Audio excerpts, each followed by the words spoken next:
Alors, comme vous le savez, il y a environ maintenant 15 mois, l'Argentine a un nouveau président. C'est une présidence qui est arrivée de façon un peu fracassante. Au départ, on a même cru à un sketch.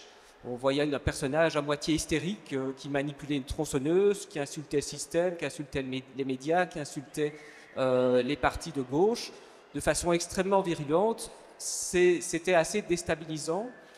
Et on se rend compte maintenant, après 15 mois, qu'il est toujours aussi excité, mais que d'un point de vue macroéconomique, il y a toute une série de résultats qui sont assez interpellants.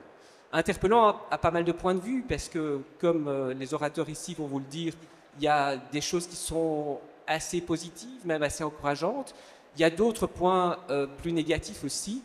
Et on s'est dit, bon, ça serait quand même une bonne chose, parce qu'on n'a encore jamais pu assister à ça, je pense, en tout cas à ma connaissance en Belgique francophone, de faire un débat mesuré, nuancé, qui soit pas effectivement uniquement dans la condamnation ou dans l'adoration. Et c'est pour ça qu'évidemment, on a eu la chance d'avoir deux grands orateurs. Vous connaissez probablement Nicolas Bouzou, qui intervient beaucoup dans les médias, qui est par ailleurs économiste, essayiste, et qui va nous parler évidemment de la gestion de cet État par Milley, mais peut-être un peu au-delà, voir en quoi est-ce que ces recettes pourraient, d'une manière ou d'une autre, sans doute de façon plus adoucie, nous inspirer par rapport à des problèmes qui ne sont évidemment pas aussi importants que dans ce pays-là, mais à des problèmes qu'on connaît, qui sont les problèmes de la bureaucratie, de la réglementation, de la paralysie dans laquelle on peut être aujourd'hui. À sa gauche, vous avez Nathalie Janson, qui est professeure d'économie, spécialisée dans le secteur bancaire et dans la régulation bancaire, et qui est professeure à l'école Noema. Je vais leur céder la parole et je vais d'abord commencer par Nathalie Janson, qui connaît par ailleurs assez bien l'économie argentine, qui suit ça depuis longtemps. Et je vais peut-être lui demander là tout de suite, est-ce que, avant de parler de Milley, quel est l'état de l'économie dont l'Argentine a hérité, qui était une situation qui était quand même vraiment catastrophique, hein, on parle vraiment de très grande pauvreté et d'une hyperinflation. Et de manière plus générale, on sait aussi que l'Argentine avait, avant l'apparition du péronisme, qui est donc un mouvement, une forme d'idéologie qui est assez difficile à caractériser, mais qu'avant cette irruption, l'Argentine avait une économie qui était extrêmement prospère. Le PIB par habitant était supérieur à celui des États-Unis. Donc, on se trouve un peu à la croisée des chemins aujourd'hui et je crois que c'est intéressant d'avoir un peu ce recul et puis alors aussi qu'elle nous dise, parce qu'elle est là pour ça, qu'est-ce qu'elle pense de l'action de Milley. Je vous cède la parole. Merci beaucoup. Alors voilà, pour initier ce propos, je pense qu'il y avait une phrase d'un économiste célèbre américain, Kurnert, qui disait en fait, dans le monde, il y a quatre catégories de pays. Il y a les économies développées et les pays en voie de développement, le Japon et l'Argentine. Donc c'est pour vous dire à quel point, déjà depuis fort longtemps, le Japon comme l'Argentine font l'objet d'une étude particulièrement dédiée, puisqu'en fait, ils ont effectivement des comportements qui échappent aux comportements des autres économies.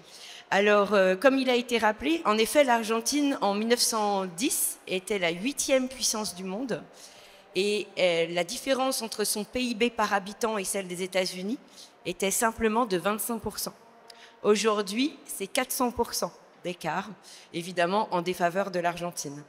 Donc en fait, ce qui est incroyable au sens étymologique du terme, dans cette histoire, c'est la capacité de l'Argentine à s'être détruite et à avoir détruit en fait sa valeur économique, puisqu'elle a atteint un apogée.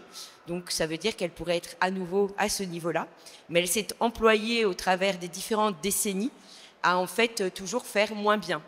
Alors certains spécialistes de l'Argentine, enfin certains économistes argentins vous diront toujours qu'en fait avec le péronisme qui est arrivé dans les années 40, c'est en fait le populisme qui est la gangrène de l'Argentine, c'est-à-dire que quel que soit en fait l'homme politique ou la femme politique qui arrive à son pouvoir, en fait le populisme l'emporte à cause des racines qui ont donc été mises par les graines qui ont été mises par le péronisme.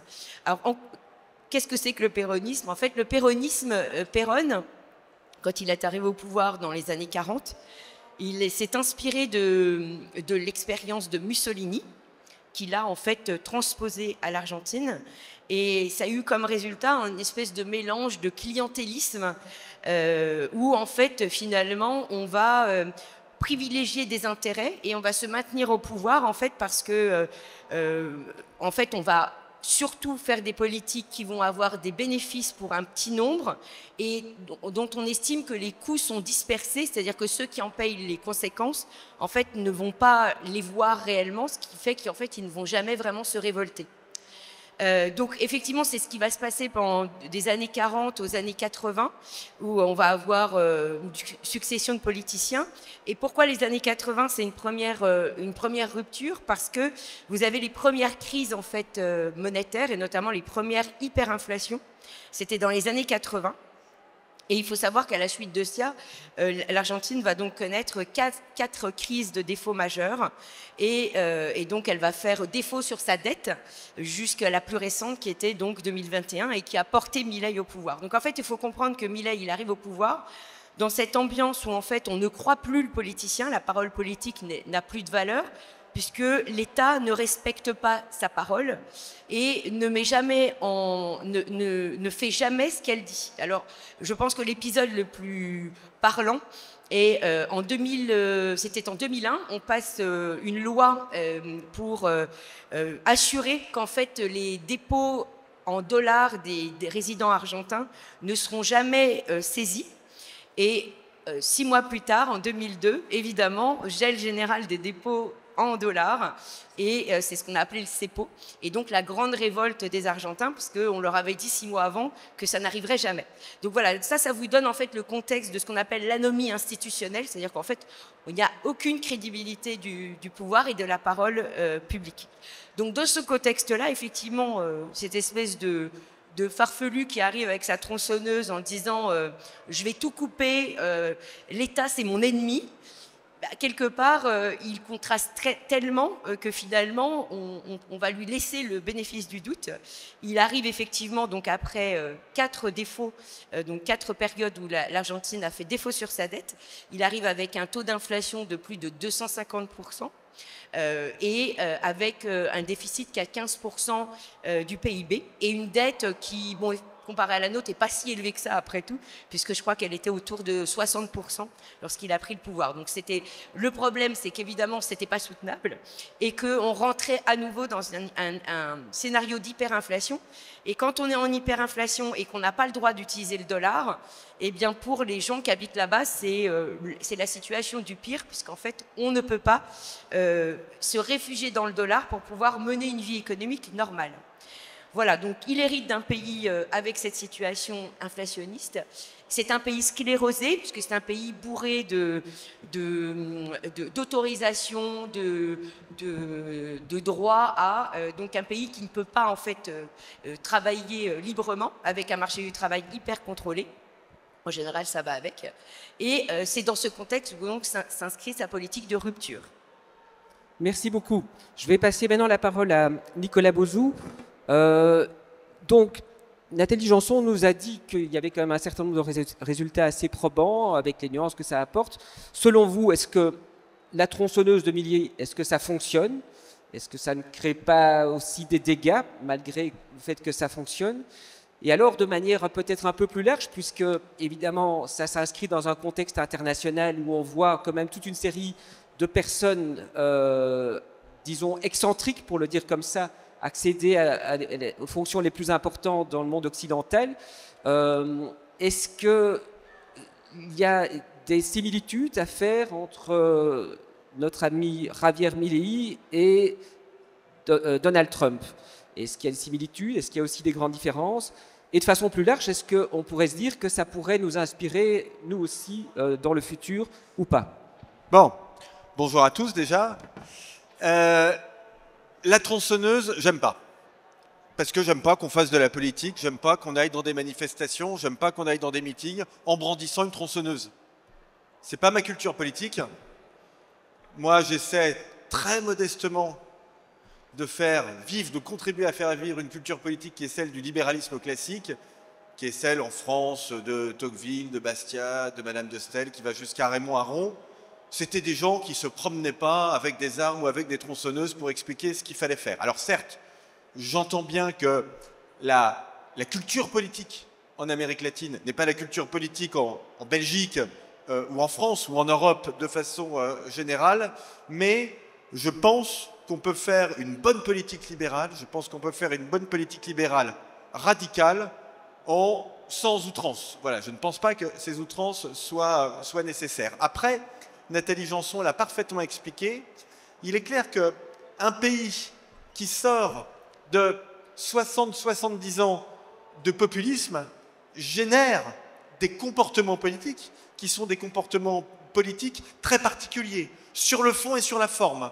Sur le fond, je vais en parler dans quelques instants, une certaine radicalité, et de ce point de vue-là, je trouve qu'il y a des choses dans la politique qui est menée par le président Milei qui sont de très bonnes choses et qui étaient nécessaires pour l'Argentine, mais ça génère aussi des comportements sur la forme qui sont des comportements qui correspondent malheureusement à cette culture politique. C'est d'ailleurs l'une des raisons pour laquelle l'un de mes combats dans le débat public, c'est le combat contre le populisme, parce que je pense qu'on met beaucoup de temps à s'en sortir parce que ça imprègne très profondément la forme et le fond d'une culture démocratique. Alors ensuite, sur le fond, Javier Milei, il a été élu pour faire quelque chose de différent par rapport à 70 ans de populisme, d'interventionnisme, de tout ce que vous voulez, sans queue ni tête, de prébande, de corruption.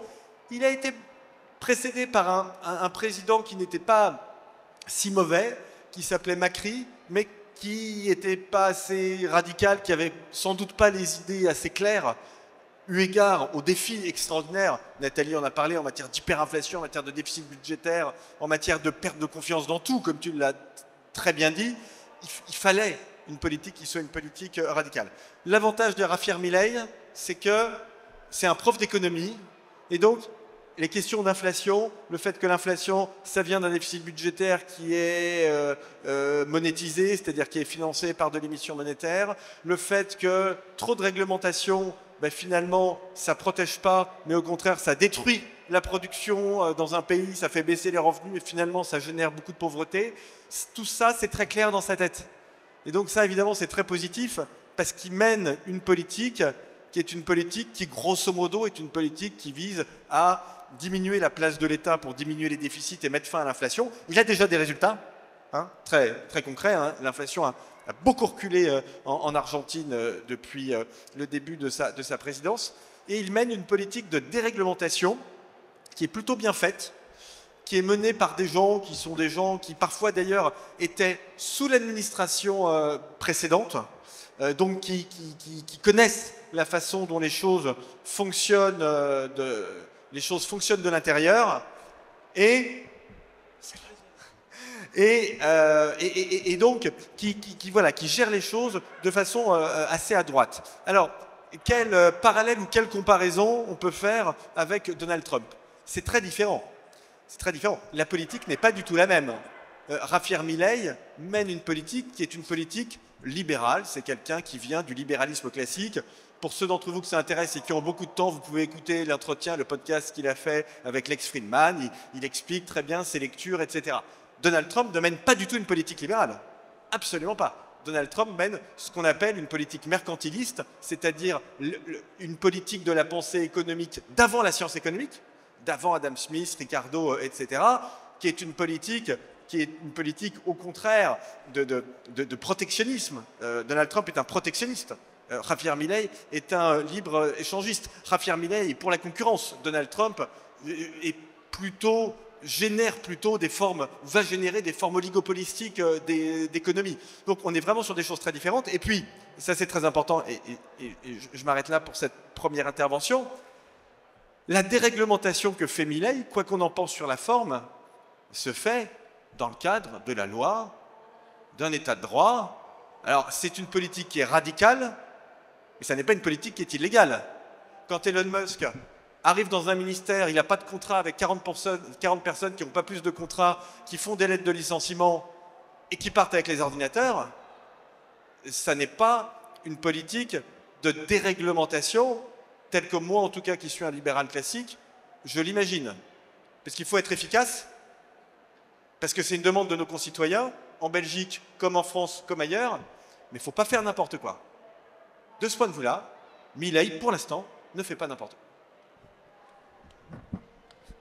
Je pense qu'une autre différence, on en parlait un petit peu avant la conférence, et c'est une question que je pose à vous deux, et puis après je céderai la parole à Jean-Louis Boucher qui, comme vous l'avez vu, vient de nous rejoindre. C'est la question effectivement du libre-échangisme en fait. Est-ce que vous pouvez dire deux mots? En fait, il y a, je pense quand même des différences importantes avec Trump à ce niveau-là.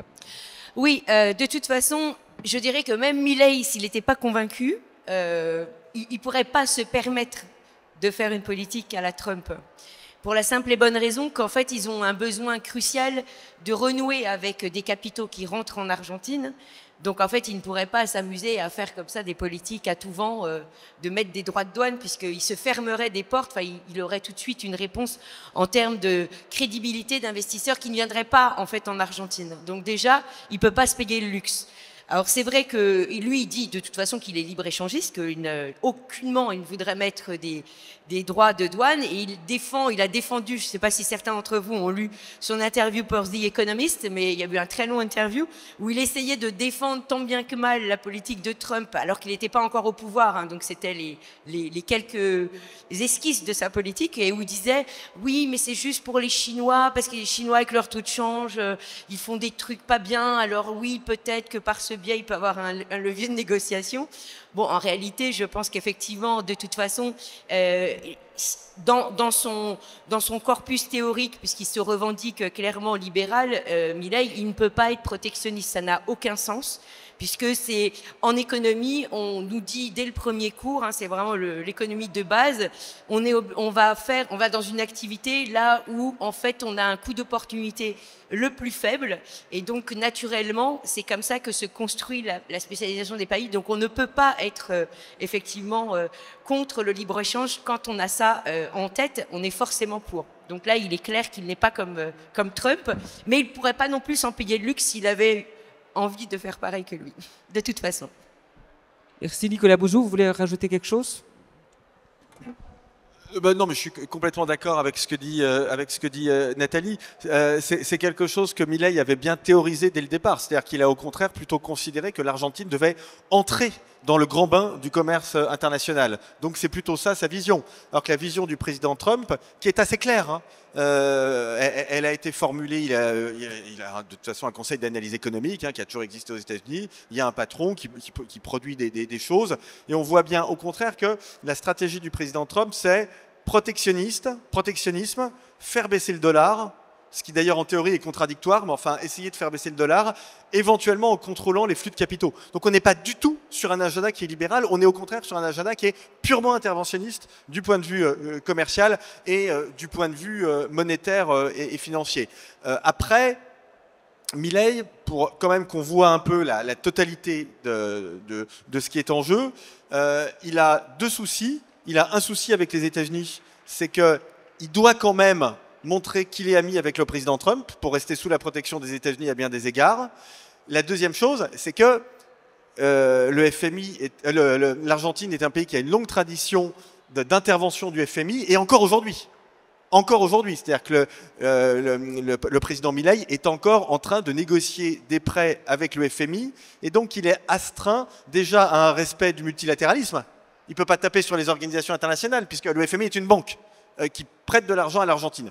Et d'autre part, il est obligé de rester dans un cadre qui est un cadre relativement orthodoxe du point de vue économique, parce que l'Argentine, malheureusement pour ce pays d'ailleurs, mais reste soumis aux demandes des institutions multilatérales, et en particulier du FMI, qui est une banque et donc qui demande à ses créanciers un certain nombre de choses. À ses débiteurs, pardon, c'est un créancier qui demande à ses débiteurs. Pour la petite précision, l'Argentine est le premier débiteur du FMI, avec plus de 40 milliards. Le suivant, c'est la Turquie avec 11. C'est pour vous donner un petit peu la mesure de la dépendance. Merci. Je vais céder la parole maintenant à notre troisième orateur. Jean-Louis Boucher, quand vous voyez la personne de Milei, c'est quand même quelqu'un qui est populiste, qui est provocateur, qui ressemble quand même à pas mal de points de vue à toute une série d'autres figures politiques.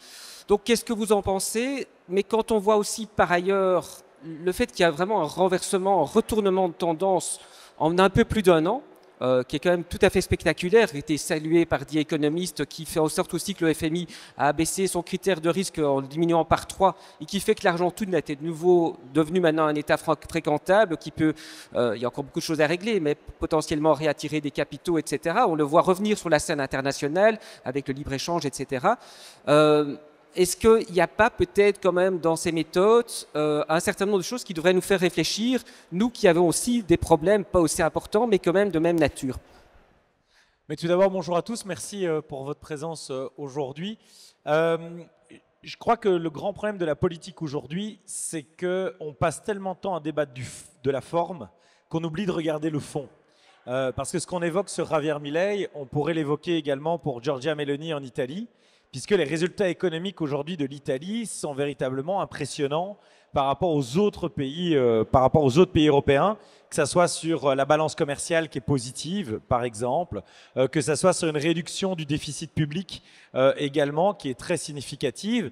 Mais bien évidemment, on ne peut pas nécessairement faire abstraction du parti duquel elle vient, comme on ne peut pas faire abstraction non plus des méthodes de Milei. Néanmoins, je pense qu'aujourd'hui, cet aspect de forme, cet aspect d'appartenance de parti sature tellement l'espace public qu'on ne veut pas regarder ce qui est un peu derrière. Et ce qu'il y a derrière dans le chef de Milei, c'est qu'il pose une question fondamentale qu'on n'ose plus poser dans nos pays, c'est la place et la taille de l'État. Et donc, il ne faut pas être dans une caricature de dire que tout ce que l'État fait ne serait pas bon, mais il y a quand même une réflexion à avoir. Alors, la Belgique n'est pas dans une situation comparable à celle de l'Argentine pour diverses raisons, dont l'euro d'ailleurs. C'est parce que nous avons l'euro que nous sommes à l'abri d'une série de difficultés de type inflation, par exemple, ou d'une fragilisation qui serait encore plus importante sur les marchés financiers si nous étions aujourd'hui au niveau du franc belge. Mais sur le principe de départ du niveau de dépenses publiques versus les recettes, on a un problème qui est semblable, pas dans sa proportion, mais en tout cas dans les termes. Et aujourd'hui, on ne se rend pas compte que l'État fait de plus en plus de choses. Et la vraie question, c'est est-ce que l'État ne fait pas trop de choses? Moi, je suis certain que oui. Et à force de faire trop de choses, en fait, il les fait mal. Et il y a peut-être dans la salle des gens qui ont connu les années 60, mais si vous comparez les recettes de l'État aujourd'hui par rapport aux années 60, elles sont considérablement plus importantes. Et pourtant, vous avez tous l'impression, à tout le moins, que l'école est moins qualitative, que la justice a un arriéré colossal, que l'état des routes est dramatique, que vous n'avez plus accès à votre administration ou à un agent de quartier. Et donc la question qu'on peut se poser, c'est mais où part l'argent? Parce que vous aviez un État qui était moins bien doté dans les années 60 et où pour toute une série de missions primaires, cet État apparaissait comme plus efficace. Et bien en fait, ce qui s'est passé entre les années 60 et aujourd'hui, c'est qu'aujourd'hui, eh bien l'État prend en charge tous vos choix de vie. Alors c'est pas très agréable quand vous êtes un politique et que vous dites ça, mais objectivement, dès que quelqu'un a une difficulté ou même un choix personnel, c'est l'État qui doit intervenir. Vous avez des chèques pour la culture, vous avez des chèques pour le sport. Si vous êtes une famille nombreuse, on vous aide. Aujourd'hui, la nouvelle mode, c'est de venir en aide aux familles monoparentales. Si, à un moment donné, vous faites le choix d'une réduction du temps de travail, ben, l'État devrait la compenser d'une manière ou d'une autre. Et donc, je pourrais additionner ça à l'infini. Et encore une fois, qu'on s'entende, je suis un être humain comme un autre. Et je pense que pouvoir aider tout le monde, c'est formidable. Donc, il n'y a pas... Parce que ce qui est gênant aussi dans ce genre de débat, c'est qu'il y a tout le temps l'aspect moral qui intervient. De dire, vous êtes un salaud, vous voulez supprimer les chèques sport, le subside à mon club sportif, ma structure culturelle, etc. Mais bien sûr que non. Personne ne le fait par plaisir. Mais la question à se poser, c'est est-ce que l'État est véritablement en capacité de prendre en charge tout ça sans mettre un niveau d'impôt qui est tellement élevé qu'en fait, eh bien, vous tuez l'activité économique.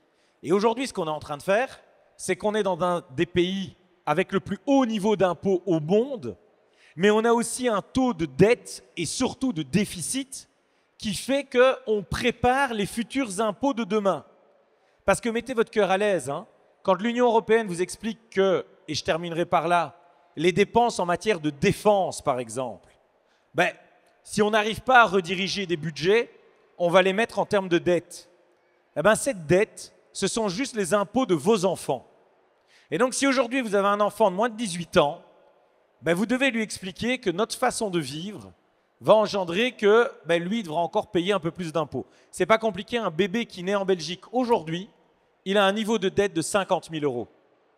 Et donc, bien évidemment que je ne suis pas populaire quand je vais expliquer qu'il faut peut-être revoir l'allocation de certains budgets, qu'il faut revoir l'allocation de certaines politiques publiques. Mais vous ne pouvez pas expliquer, pour prendre l'exemple que je prenais maintenant, qu'on est aux portes de la guerre, qu'on doit se rééquiper militairement, qu'on doit mener une guerre commerciale, qu'on doit mener une protection numérique, donc faire de nouveaux investissements et faire croire aux gens que vous allez faire exactement les mêmes investissements qu'avant. Alors souvent, on me dit que comparer le budget de l'État à un budget de famille, c'est le niveau zéro de l'économie. Je peux vous dire que malgré tout, il y a une règle de base qui est commune.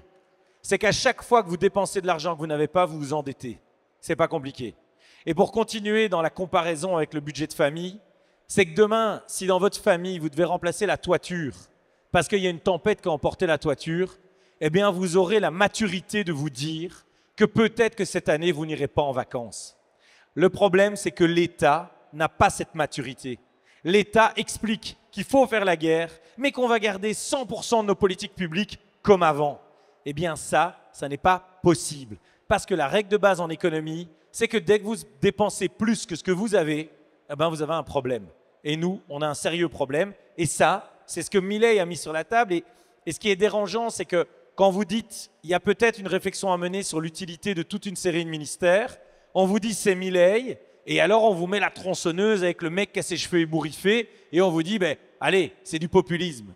Non, il y a véritablement quelque chose derrière qui relève tout simplement d'un libéralisme économique assumé et qui, jusqu'à preuve du contraire, est la seule philosophie politique qui a fonctionné dans notre histoire. Merci beaucoup. On va faire des petites conclusions, mais peut-être avant ça, juste une dernière question. Je vais vous céder la parole, mais c'est une question que je vous pose un petit peu à chacun. C'est qu'en fait, on voit qu'il y a des effets macroéconomiques très importants. Il y a aussi, et il faut vraiment être attentif à ça, un taux de pauvreté qui a vraiment monté de façon significative, qui était déjà très important, et c'est un processus qui s'était déjà entamé, mais on dit quand même qu'en un an, on est passé d'environ 40 à 50% du taux de pauvreté. Ce qui est pourtant important aussi à remarquer, c'est qu'en fait, on voit que le soutien de la population à Javier Milei est resté quasiment constant et même légèrement augmenté, quoi. Alors que les gens deviennent plus pauvres, ils ont tout d'un coup confiance, en fait. Et donc, c'est quelque chose qui est assez perturbant. Est-ce que ce n'est pas le signe, bon, ma question était un petit peu orientée, évidemment, mais que, d'une certaine façon, la population est prête, on n'est heureusement pas dans des situations de ce type-là, à entendre la vérité quand on la lui dit, quand on explique et quand on tient ses promesses, en fait. Je ne sais pas qui veut commencer. Oui, effectivement, alors ça c'est un classique, hein, quand on mène une politique dans une économie hyper inflationniste, en général, quand on coupe, c'est-à-dire qu'on enlève le financement, bien évidemment, on a une situation qui se dégrade. En fait, on compare très souvent, c'est assez utile comme comparaison, même si elle n'est pas très politiquement correcte, on compare souvent les situations d'hyperinflation avec situations d'alcoolique ou de drogués, c'est-à-dire qu'en fait, à un moment donné, l'hyperinflation ne rend plus heureux personne, parce qu'en fait, vous êtes dans une situation de dépendance qui vous rend malade, mais quand vous allez débrancher la dépendance, vous allez également être malade, ça va durer un petit moment. Et c'est donc la phase actuelle de 2024 où effectivement la pauvreté est passée de, on va dire, alors il y en a qui disent 42, 43 ou 40 à 50 ou 51. Il ne faut pas oublier qu'elle est passée de 0 à 40 entre-temps. Hein. Donc la pauvreté, c'est quand même pas Milei qui l'a développée. Mais il est vrai que ça augmente la pauvreté. Après, comme il y a des réformes qui sont faites avec des baisses de prix dans des secteurs qui étaient complètement qui ont été entre-temps déréglementés, il faudra voir un peu dans les mois à venir comment se stabilise ce taux de pauvreté. Mais il est certain qu'il n'y a pas, malheureusement, la fin des cycles, elle est toujours compliquée. Alors c'est vrai que le soutien populaire est là. Je pense que ça, c'est par rapport au discours, comme je disais dans mon propos initial, c'est-à-dire qu'effectivement, comme on a tout essayé, sauf ça, je pense que là, c'est vraiment on va voir. Et le fait qu'il y ait cette baisse de l'inflation est quand même très importante pour les Argentins, mais en parlant avec des économistes argentins qui travaillent sur ces questions-là, leur point d'inquiétude essentiel, c'est le fait que pour le moment, on a toujours un contrôle des capitaux, c'est-à-dire qu'on ne peut pas détenir librement du dollar et l'utiliser librement, et ça les inquiète parce que c'est quand même une condition aussi pour que l'activité entrepreneuriale puisse refleurir et notamment attirer les capitaux étrangers. Donc ça, c'est, je dirais, parmi ceux qui étaient plutôt assez favorables au cadre de Milei, c'était un petit peu son inquiétude. Pour terminer sur l'histoire de effectivement le socialisme et de la dépense publique, il y avait Margaret Thatcher que parfois effectivement Milei peut être comparé à elle parce qu'il a le même corpus théorique. Et d'ailleurs j'appelle de temps en temps Milei, je l'appelle la version punk de Thatcher. Et effectivement elle disait le socialisme c'est dépenser l'argent des autres jusqu'à ce qu'il n'y en ait plus. Voilà. Donc, Nicolas Bouzou. Bon, ce qu'a dit Georges Louis, douce musique à mes oreilles. Je suis d'accord avec tout. Et tout ce que tu as dit, franchement, sur la Belgique s'applique parfaitement à la France. Alors justement, est-ce que vous m'autorisez pendant 2 minutes, pas plus, oui, on doit faire quelque chose qui est très mal élevé quand on est à l'étranger? Je vais parler de la France. 2 minutes. Parce qu'il se trouve qu'en 2024, vous ne le savez sans doute pas, mais la France a connu 2 moments Milei. Les Jeux Olympiques et la reconstruction à la réouverture de Notre-Dame de Paris.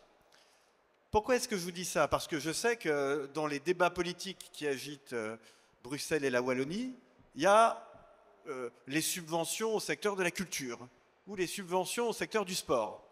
Alors ça tombe bien parce que nous, l'année dernière, on a fait 2 événements importants. Les Jeux Olympiques, le sport, la réouverture de Notre-Dame, la culture. Je vous le dis comme je le pense, je ne sais pas ce que vous en avez pensé. En tant que Français, ce ne sont pas des événements qui nous ont fait honte. On les a trouvés globalement plutôt réussis. Pour ces événements, le Parlement a voté des lois d'exception stipulant que, grosso modo, tout ce qui empêche les entreprises tout au long de l'année, les normes, les règlements, tout ce qui prend du temps, qui ralentit la vie des entreprises, tout ça ne s'appliquait pas, première chose. Deuxième chose, comment est-ce que tout ça a été financé? Notre-Dame de Paris, avec de l'argent privé, et les Jeux Olympiques, pour l'essentiel, avec de l'argent privé. Les Jeux Olympiques, c'est de la billetterie et des sponsors. Alors, les services publics interviennent, parce qu'on paye évidemment les heures supplémentaires de la police, les pompiers, les hôpitaux, etc. Mais grosso modo, c'est de l'argent privé. Pourquoi je vous dis ça? Parce que l'une des raisons pour lesquelles je suis libéral, c'est qu'on voit bien que quand on libère les initiatives, quand on libère les financements privés, et puis quand on donne des objectifs aux gens, eh bien, ils donnent le meilleur d'eux-mêmes. Et ça n'est pas une idée argentine, américaine ou britannique des années 80. C'est une idée fondamentale du développement humain.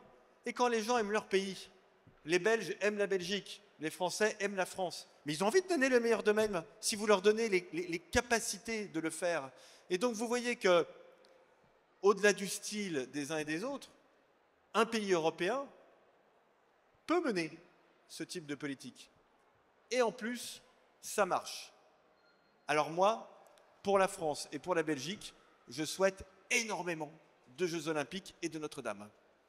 Merci. Je vais demander à Georges-Louis Boucher de conclure. Je vais malheureusement pas pouvoir passer la parole à la salle, hein. C'est regrettable, on le fait d'habitude, mais ici, il y a un autre exposant qui va devoir, enfin, une autre conférence qui a lieu à 5 heures, il faut leur laisser un tout petit peu le temps de s'installer. Je précise quand même juste que si vous venez à notre stand au numéro 102, vous aurez l'occasion de discuter avec Nicolas Bouzou et d'acheter, si vous le désirez, et se faire dédicacer, si vous le désirez, son dernier ouvrage que je vous recommande, qui s'appelle « La civilisation de la peur ». C'est au moins un message d'espoir, hein, parce qu'on vit vraiment dans une société un peu anxiogène. Il y a des raisons, évidemment, d'être inquiet, mais il y a aussi toute une série de choses dont on ne parle jamais, c'est-à-dire toutes les solutions à pas mal de points de vue, que ce soit dans le secteur de la santé, dans le secteur de l'économie, de la technologie, de la mondialisation, qui nous donnent quand même un certain nombre de raisons d'espérer. Donc là, je pense que ce message d'espoir, ça vaut la peine de l'acheter parce que c'est extrêmement bien argumenté. Et je donne maintenant directement la parole à Georges-Louis Boucher pour conclure. Mais simplement, le titre de la conférence, c'était Milei va-t-il plomber ou sauver l'Argentine? C'est toujours compliqué de toute façon de faire des projections. On peut juste quand même se dire que à ce stade, les dispositions qu'il a prises sont des dispositions qui permettent à son pays de maintenir une trajectoire qui permet d'envisager justement un retour à une situation bien meilleure après de nombreuses années d'une ruine totale de l'État progressive, avec une gestion du pouvoir qui était aussi basée sur des mécanismes de corruption, de délitement, de clientélisme extrêmement importants. Et sur le surplus, je pense qu'on doit faire attention, quand on fait de l'analyse politique, d'arrêter de faire un grand sac et de mettre tous les politiques, de faire une grande soupe d'idéologie, etc., en nous disant que Trump, Meloni, Milei, tout ça c'est la même chose, ça prouve que le monde est malade, qu'on va tous mourir et que demain c'est la guerre. Je pense que déjà la première question à se poser, c'est pourquoi à un moment donné, des styles beaucoup plus disruptifs arrivent au pouvoir. Donc le premier problème, il est quand même là. Parce que jusqu'à preuve du contraire, les trois que j'ai nommés sont arrivés au pouvoir au terme d'élections démocratiques libres, dans des pays où on n'a pas soupçonné la moindre corruption. Donc il y a quand même un premier élément qui est très dérangeant aussi, c'est que certains se sentent aujourd'hui autorisés à contester le résultat d'une élection quand elle ne leur plaît pas. Et entre nous, toute proportion gardée, on a un peu la même chose en Belgique. Il suffit de voir l'état des tunnels à l'avenue Louise aujourd'hui et le nombre de fois où il y a mon nom et une insulte à côté. Mais à un moment donné, moi, j'ai mis le pistolet sur personne, j'ai donné d'argent à personne pour qu'on vote pour le MR. Et donc, il y a des réformes, il y a 5 ans, et dans 5 ans, eh bien, chacun fera le bilan et les gens choisiront à nouveau. Et donc, ils diront, ben oui, le bilan est conforme à ce que j'attendais, donc ils nous renouvelleront. Ou ils diront, non, le bilan n'est pas conforme, je veux autre chose, ils changeront. Mais à un moment donné, je crois que, désolé de le dire, mais on est quand même plutôt sur un clivage gauche-droite, la gauche doit aussi accepter qu'une élection, ça peut aussi donner lieu à une défaite. Et que ça ne sert à rien d'aller foutre le bordel dans la rue, de faire des tags et de crier à la fin du monde. Parce que c'est exactement ce qui se passe. Hein. Je veux dire, Trump, il n'était pas encore installé, que c'était déjà la fin du monde. Voilà, les Américains ont posé un choix. Alors, est-ce que j'adhère à tous ces choix? Certainement pas. Mais à un moment donné, c'est aussi ça, la démocratie. C'est aussi ça, la démocratie. Je vois madame qui réagit, mais oui, c'est la démocratie. Si, madame, même quand le résultat ne vous convient pas, c'est la démocratie. Milei, il a été élu démocratiquement, même si ça ne vous plaît pas. Et donc, à partir de là, je pense que le troisième élément, c'est de croire que toutes ces personnes défendent les mêmes idéologies. Ils ont des remèdes différents.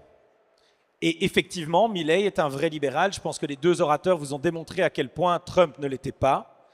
Et encore une fois, ça n'excuse pas les excès, ça ne dit pas que quand on voit certains éléments d'une politique, qu'on prend l'ensemble de la personne ou de la politique. Mais aujourd'hui, mener une politique libérale est un élément qui améliore les paramètres socio-économiques de l'Argentine et on aura une vision beaucoup plus précise au terme du mandat. Enfin, dernier aspect sur la question de la dépense publique et du fonctionnement de l'État, c'est qu'aujourd'hui, s'il y en a un dans la pièce qui pense qu'on va pouvoir faire l'économie d'interroger chaque budget public, eh bien, je pense que c'est quelqu'un qui s'illusionne ou qui perd de vue le fait qu'on doit penser aux générations futures. Mais aujourd'hui, la Belgique, une grande partie de l'Europe, vit bien au-dessus de ses moyens. Et on a financé une bonne partie de notre croissance, une bonne partie de décisions politiques par l'endettement. Mais l'endettement, je le disais, ce sont les impôts de demain. Et quand vous êtes à un niveau d'imposition qui est trop élevé, eh bien à la fin, surtout dans cette concurrence mondiale, vos entreprises partent, vos forces vives partent. Regardez le nombre de jeunes, la France est fortement concernée, mais c'est parce qu'en Belgique, on en parle beaucoup moins. Mais le niveau d'universitaires, souvent multidiplômés, qui partent de nos pays pour aller parfois simplement en Angleterre, aux États-Unis, dans les Émirats, etc., etc. Tous ces éléments sont des éléments qui doivent aujourd'hui nous interroger. Et encore une fois, ce n'est pas parce que vous interrogez un budget que vous remettez en cause toute la politique qu'il y a derrière. Ce n'est pas parce que vous dites « est-ce qu'on ne pourrait pas financer différemment la culture ?» que vous remettez en cause la culture. Ce n'est pas parce que vous dites qu'en matière de relations internationales, on doit revoir nos positionnements, que vous êtes contre une solidarité ou un multilatéralisme. Et ça, c'est tout le problème que nous avons dans nos pays, et je conclurai par là, c'est qu'on s'imagine qu'aimer une politique ou un domaine public, c'est lui mettre de plus en plus d'argent. Mais je voudrais pour conclure vous dire quand même que la Fédération Wallonie-Bruxelles est une des régions du monde qui dépense le plus par élève pour son enseignement. Vous avez vu le résultat. On est également une des régions au monde qui a le plus haut niveau de dépenses publiques de façon globale, puisque 57% de notre PIB, c'est de la dépense publique. On dépense 330 milliards d'euros par an en dépenses publiques. Regardez l'état des routes, regardez l'état des administrations, regardez l'état de l'école, puisque j'en parlais. Que par exemple, en matière de sécurité, ce n'est pas nécessairement en remettant plus d'argent et en ayant plus de policiers que ça va aller mieux, parce qu'aujourd'hui, on a déjà un nombre qui est dans la moyenne européenne, mais peut-être qu'il faut réformer notre justice, peut-être qu'il faut réformer également l'exécution des peines, qui aujourd'hui ne se fait pas comme ça doit se faire.